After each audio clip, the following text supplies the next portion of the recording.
Hello, this is the importance of understanding your learner's needs. I'm Jeremy Beachy. This is Psychology 331 with Dr. Anderson. It's 20 March 2015. In order to help the learner become more efficient at learning and thus more productive at work, at home, in the classroom, or even other areas of life, we must first recognize that people might all learn in the same basic sense, but they also learn more efficiently when the teaching style can be tailored to the need of the learner or the student. In order to better understand this, Gardner developed the multiple intelligences theory. Gardner believed that multiple intelligences could be identified in the individual and strengthened.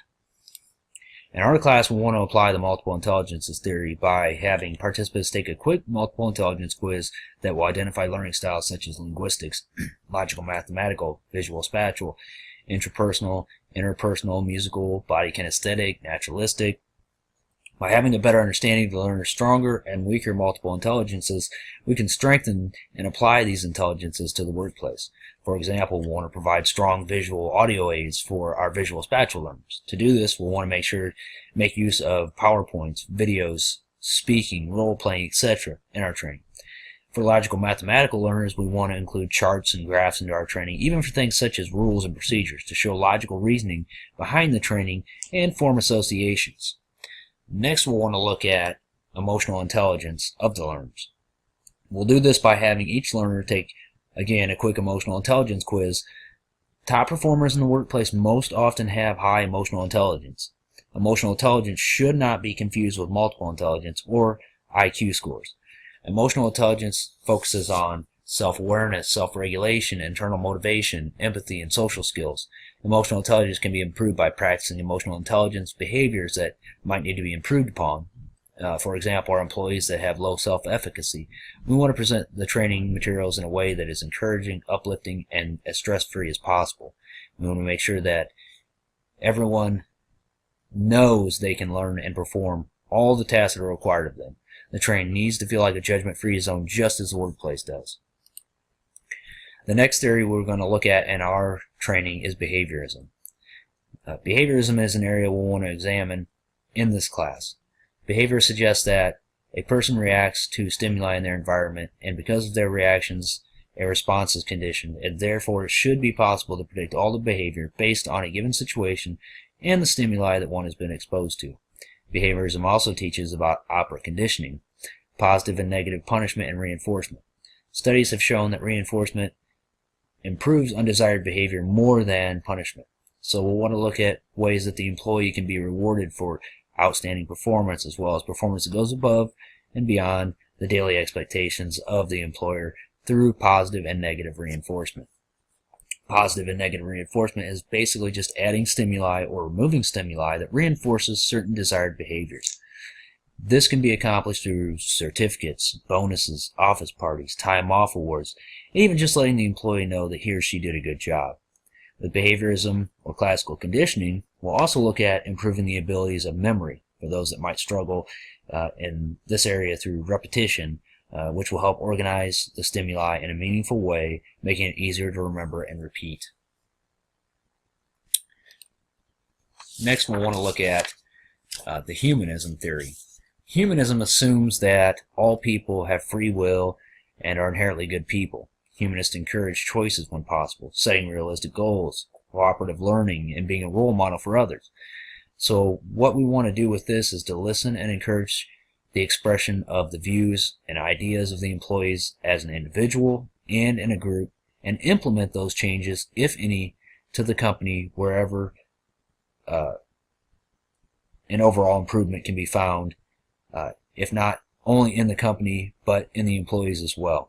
This can be done by utilizing daily, weekly, monthly meetings.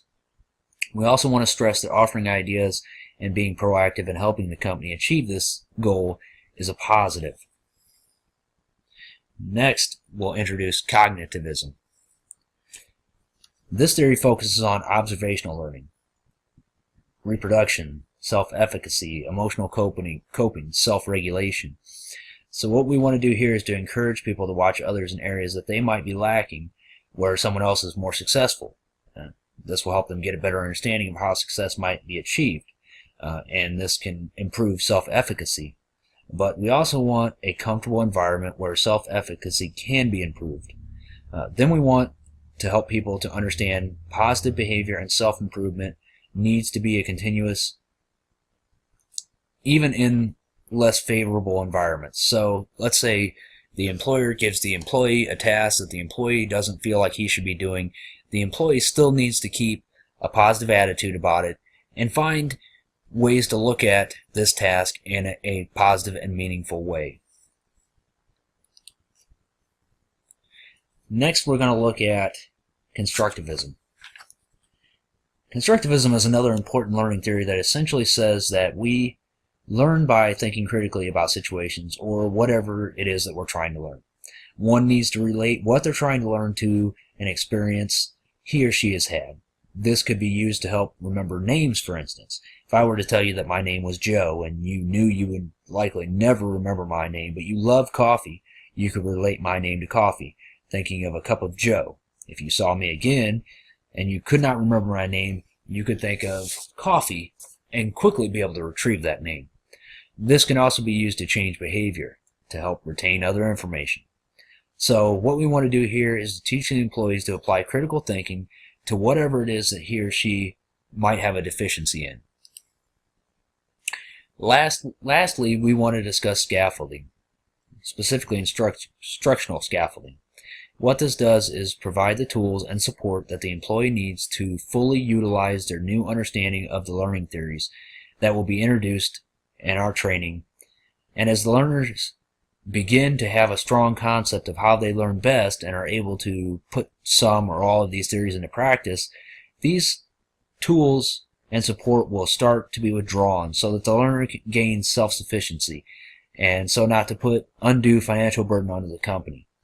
The classes will include a video and PowerPoint presentation, speakers, and role-playing. That will look to get the members of the group involved in discussion topics, group projects, and we'll also have a question and answer session. We will not single out any individual among the learners by identifying learning deficiencies. Instead, we'll give the management team and learners the tools to, through multiple learning theories, to identify their own learning type with which theory works best for them, and then use the instructional scaffolding to become the most effective learner possible and a more productive employee.